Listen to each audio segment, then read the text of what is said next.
Quiero compartir con ustedes ideas que arroja la práctica, cosas que vamos aprendiendo y descubriendo trabajando en el aula a partir de un eje rector que es tomar aspectos de la cultura digital, eso que hacen los chicos cuando están en plataformas, en redes, encontrándose. Eso tiene una potencia tan particular que la premisa sería, bueno, ¿podemos tomar esto y traerlo al aula? De eso se trata. Cuando hacemos eso, que es tomar aspectos de las redes, de las plataformas, de la cultura digital, lo propio del hábito de los chicos, y lo traemos al aula, lo que estamos haciendo es crear aulas red, así lo llamamos. Hay dos pistas que seguimos de la cultura digital propias de los entornos digitales y de las prácticas en red, que son las que tomamos para pensar el aula. La primera es que en las redes no estamos solos. Esto implica que cuando queremos hacer algo, vemos cómo lo hicieron otros, ¿no? La lógica del buscador, apoyarse en los hombros de todos los grandes del mundo. Antes de pensar algo, hacemos un brainstorming natural, ¿no? A ver cómo lo pensaron otros y a partir de eso lo hacemos. Es muy distinto a pensar solo. De hecho, es una potencia que es increíble no estar usándola, digo, en el aula. No es necesario que yo pueda resolverlo solo si lo puedo resolver con tantas cabezas. Esa es una primera premisa. Y la segunda es que en las redes tenemos la posibilidad, o los entornos digitales nos brindan herramientas. Es un taller de herramientas que nos invita a la producción, a la construcción. Es lo contrario a consumir, es lo contrario a prácticas bancarias en donde estamos recibiendo información. Más bien estamos invitados a hacer algo con eso, a procesarlo, a elaborarlo, a digerirlo y a ofrecer algo nuevo a partir de esa digestión. Es una lógica de la contribución, del aporte. Bueno, todo eso en el aula, ¿cómo funciona? La propuesta es pensar qué nos ofrece una herramienta como el blog. El blog es una herramienta propia de la cultura digital. Y lo interesante es que nos permite pensar cómo podemos trabajar con otros, la construcción con otros, y nos permite trabajar sobre la producción a gran escala. Una aclaración es que en general cuando hablamos de cultura digital y herramientas pareciera que estamos siempre con un chiche nuevo. Y pareciera que el blog ya no es un chiche nuevo y ya pasó de moda. A mí me parece, y por lo que vengo y vamos aprendiendo en el trabajo en el aula, es que el blog todavía ni empezó. Es como decir que pasó de moda el cuaderno, digamos. Una postura interesante para pensar la cultura digital no es estar buscando una herramienta nueva, sino seguir explorando las que tenemos. El blog es una muy potente.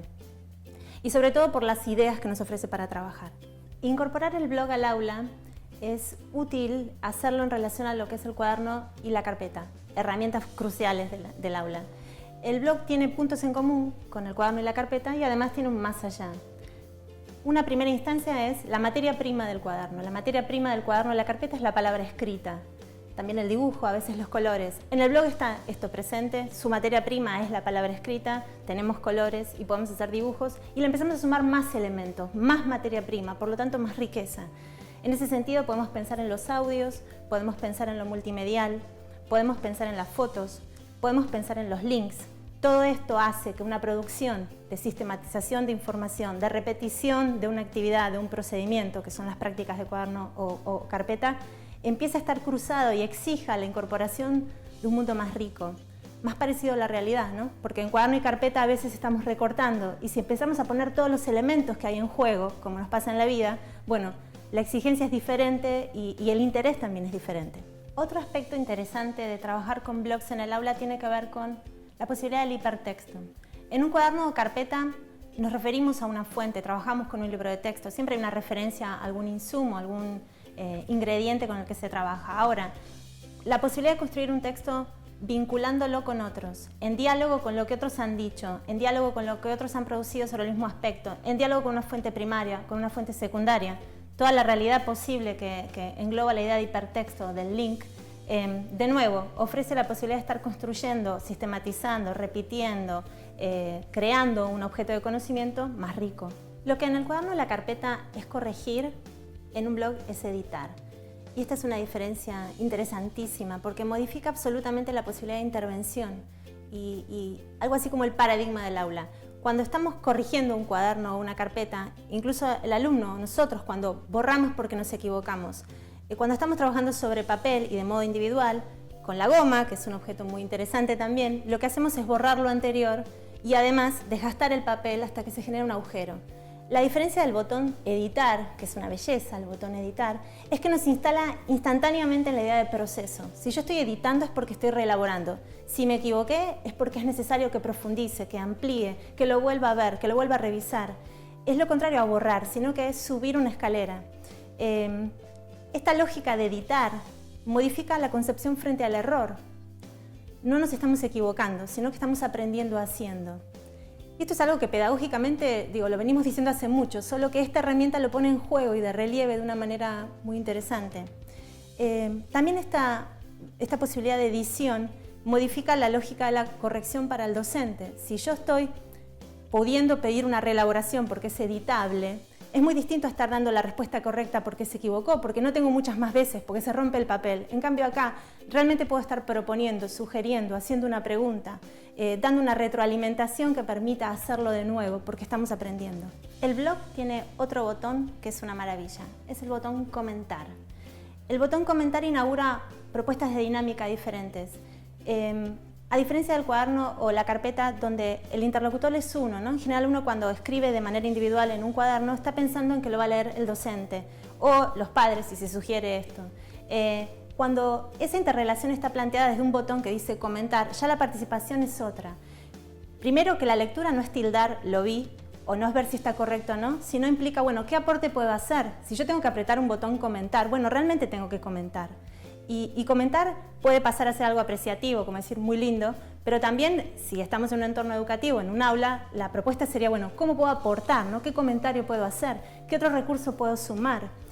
Y quizás lo más potente de eso es que un botón comentar puesto en una producción individual o colectiva, ¿no? Si el autor es uno o son varios, en una entrada de un blog, invita a que cualquiera esté comentando, ¿no? Yo ya no estoy hablando solo para un interlocutor en este diálogo solo con el docente, sino que bueno, está público, entonces empiezan a estar vinculados a ese contenido y la posibilidad de comentar es para otros, para los pares de mi aula, los pares de otra aula, y ahí empezamos a pensar en la articulación con múltiples lectores, y el para qué es muy real, ¿no? Si yo estoy escribiendo algo y esto puede ser comentado por otros, bueno, mi calidad en la escritura, mi pensamiento respecto a quién es el destinatario, implican otras cosas, salimos de la arbitrariedad y de nuevo estamos en el entorno real, lo que hace que, y esto es lo que venimos mucho en el aula, lo que hace que tenga otro valor lo que hago. En el cuaderno y la carpeta tenemos carátulas, lengua, le ponemos flores, colores, matemática, a veces hasta podemos ponerle como una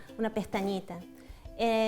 Esto llevado al blog abre un mundo de posibilidades de categorización, porque tenemos etiquetas y tenemos categorías. Esto lo que implica es que estamos pensando cómo se estructura la información, cómo se organiza el contenido. En una carpeta ponemos lo de lengua donde está la carátula de lengua, en un cuaderno por ahí separamos por cuadernos las materias. En un blog eso va todo junto, solo que yo tengo que estar estructurándolo. Y eso es uno estructurando su cosa, su producción en el mundo, porque estamos en un espacio público, entonces yo lo tengo que estructurar teniendo en cuenta lo que yo voy ordenando para encontrar las cosas como que el otro pueda encontrar. Pensar en un buscador interno, es una postura generosa respecto al interlocutor.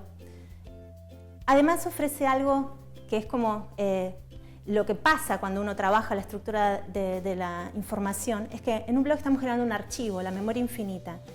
Hoy me acuerdo de lo que quise hacer, si no lo estructuré bien, si no lo categorizo o etiqueto bien, posiblemente luego no lo encuentre, entonces es necesario para volver a ese contenido. Y además esto, pensar que si en el aula tenemos un blog y ese blog se mantiene a lo largo de los años, de grado a grado, de año a año, yo lo que estoy generando es una memoria pedagógica.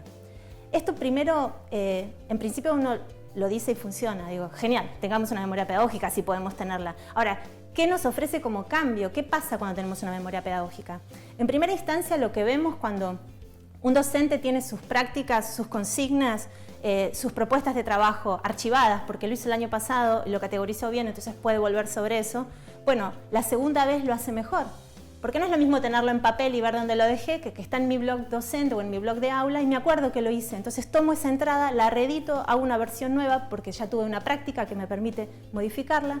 Entonces ahí el archivo pedagógico lo que le ofrece a un docente es trabajar mejor, trabajar menos en el sentido rutinario, porque trabajamos más en el sentido por ahí creativo.